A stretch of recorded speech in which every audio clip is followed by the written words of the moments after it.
Voilà, globalement mon tableau là il est raccordé, il est terminé, il est alimenté depuis le tableau secondaire. J'ai pas pu te filmer hier parce que j'avais plus de batterie. Donc au niveau de l'organisation du tableau, bon, je vais te montrer, je te rapproche un petit peu. Là tu as le bornier au-dessus qui est relié avec le bornier du dessous. Je mettrai bien le cadre de la porte à la terre, mais enfin je vais voir si je peux. Après, ce que je trouve un peu brouillon là-dedans, c'est, tu vois, c'est ça, j'aime pas du tout, ça fait spaghetti, j'ai horreur de ça. On fera mieux la prochaine fois. Bon, le reste, ça va à peu près. Ici, là, j'aurais dû travailler avec une boîte de dérivation, mais le client voulait pas de boîte de dérivation dans l'appart. Du coup, ça fait que j'ai rapatrié toutes mes lignes ici pour les boutons poussoirs et ça fait surcharger à ce niveau-là.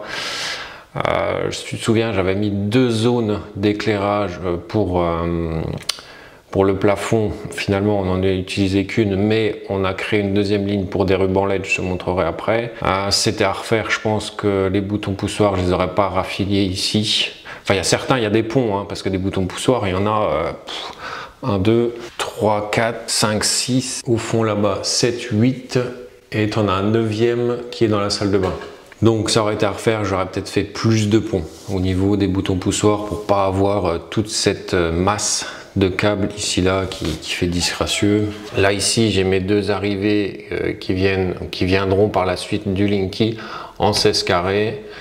Mon sectionneur qui est placé à une hauteur de 1,30 m ici là, tu vois, enfin c'est un petit peu moins, on est à 2 mm en dessous histoire d'être bon. Je viens alimenter mon bornier là. Le bornier là, il vient répartir l'électricité sur tous mes interrupteurs différentiels. Interrupteur différentiel type A, tu vois, j'ai mis la plaque de cuisson, le lave-linge dessus. Voilà, je vais aller mettre toutes mes étiquettes. J'en profite, c'est le matin, j'ai les mains propres. Je vais étiqueter tout ça.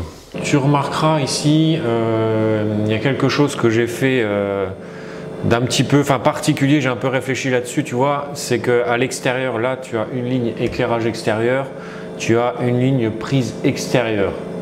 Ces deux-là, c'est des lignes où on peut avoir des problèmes à l'extérieur avec l'humidité et qui peuvent te faire sauter les différentiels. Ce que j'ai fait ici, comme le client, il a un congélateur, frigo, enfin on ne sait encore pas trop ce qu'il allait mettre, et bien ça, le réfrigérateur, je l'ai mis sur une autre ligne, tu vois, je l'ai mis sur un différentiel au-dessus. C'est-à-dire que si tu as une merde, une fuite de courant sur la prise extérieure ou l'éclairage extérieur, tu conserves ton réfrigérateur ou ton congélateur. Toutes mes étiquettes, elles sont posées. Tu vois que c'est noté coupure générale. Si je coupe ici, ouais, c'est vrai que tu entends un frigo là. Si je le coupe, tu vas voir que on coupe tout l'appartement. Que dire d'autre? Des tableaux comme ça je n'ai jamais fait, c'est mon tout premier. Mais j'ai déjà fait des tableaux qui sont dans des bacs d'encastrement. Mais tu as quand même une GTL, en fait c'est beaucoup plus profond quoi, si tu veux, tu as beaucoup plus de place. Et c'était une carcasse en métal le tableau. Donc je l'ai mis à la terre. Et là, c'est une carcasse plastique, mais ma porte, elle est en métal. Et je me dis que ça serait quand même peut-être bien de mettre la porte à la terre. Ça va peut-être me prendre, je sais pas moi, un quart d'heure ou quoi pour essayer de trouver une combine pour faire passer un fil de terre et le mettre. Je sais pas s'il y a une obligation de la mettre, mais je pense qu'il vaut mieux la mettre dans le doute. L'idée tout simplement c'est de le mettre à la terre bon je vais mettre une petite rondelle quand même, de mettre le cadre à la terre. Alors je me suis fait un petit trou là, alors faut que je fasse attention parce qu'il y a du courant. J'ai mis une vis dans le cadre. Alors ça, comme je le disais, ça c'est à mon avis, c'est pas indispensable. Mais écoute, je préfère le mettre. Tu peux mettre dans les commentaires si c'était indispensable ou pas, mais je pense pas. Bon, théoriquement, si le cadre métallique est à la terre, ça va biper. Ouais, ok. Donc mon cadre, il est bien à la terre. Et ma porte, indirectement, elle devrait y être. Je dis bien devrait parce que bon, tu as toujours un peu de peinture, c'est du tout neuf. Et je crois me souvenir que dans les trucs industriels, tu avais une petite guirlande qui venait directement te mettre la porte à la terre. Bon, j'ai jamais trop vu ça dans le bâtiment. Je vais remettre le cache.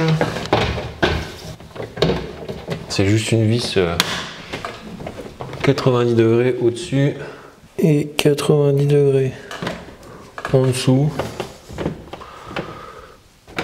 Ni plus ni moins. Ah, tu vois le niveau, je suis bon. Ouais, on est bon. Je vais recliquer ma porte. Et ça, on n'en a plus besoin. Alors c'est propre, hein. Hop, t'as une porte. L'esthétique c'est top, après l'intérieur c'est super chargé, quoi. J'ai pas hyper bien géré l'intérieur, je trouve. C'était ma première fois, on fera mieux la prochaine. Bon, donc là c'est la phase de contrôle de l'installation, donc avec mon appareil, ici bon bah tu vois bien que c'est en bleu, enfin tu vois peut-être pas la valeur, mais en gros on a 7 ohms. Je vais venir contrôler un petit peu tous mes points de terre. Hop, là je te mets en exemple comme ça. Hop, ici, je vais venir pointer sur le chauffe-eau.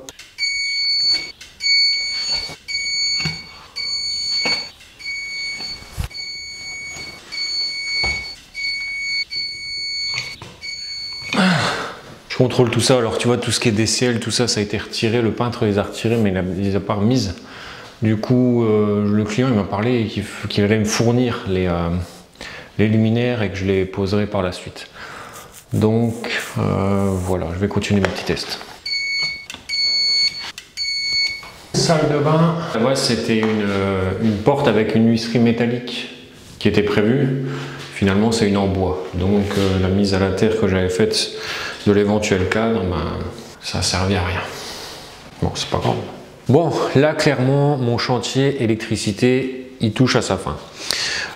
Donc bon, le tableau, je pense que je t'avais déjà montré. Je te remontre rapidement le tableau. Tu le vois là avec l'étiquetage. Hop. Ce tableau là, je l'ai branché provisoirement sur le tableau secondaire. Alors attention, là tu vas avoir mal aux yeux. L'appartement PMR, je suis venu le raccorder ici sur des borniers que je suis venu ajouter parce que mon client voulait absolument alimenter en triphasé le pétrin et le hachoir. C'est vrai que je t'avais pas montré aussi en fonctionnement l'éclairage extérieur. Tu vois la petite LED qu'il y a sur le dessus quand l'éclairage est activé. Mais là, l'éclairage n'est pas mis en place. Je sais pas si tu te souviens, c'est une boîte de dérivation. Ouais, on la voit là, la boîte de dérivation, il faut qu'il achète un luminaire. Ça, je verrai quand j'aurai le temps pour lui mettre ça. Donc là, sur la droite, on va allumer le futur bandeau LED et à gauche on va allumer les éclairages de pièces. Alors fais pas attention, tout ce qui est DCL ça a été démonté par le peintre, les ampoules fracassées par le peintre et tout ça, c'est des ampoules un peu en provisoire que j'avais mis pour mes tests de fonctionnement quoi.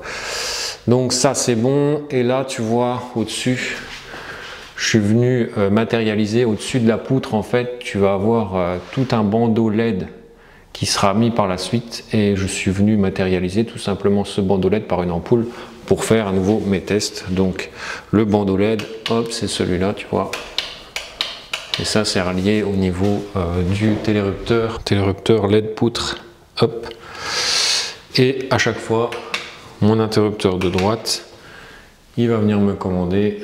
Moi j'éteins les autres, tu vois, ça va allumer un bandeau LED au-dessus de la poutre. Bon, allez, on va aller dire au revoir à la mascotte du chantier, puisque c'est ainsi que se termine cette playlist.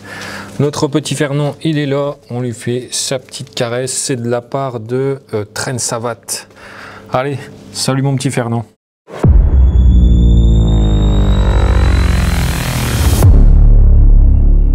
Voilà la tête de notre échangeur. Rien lâché. Soyons fous. 10 connecteurs. J'aurais mieux fait de rester couché aujourd'hui.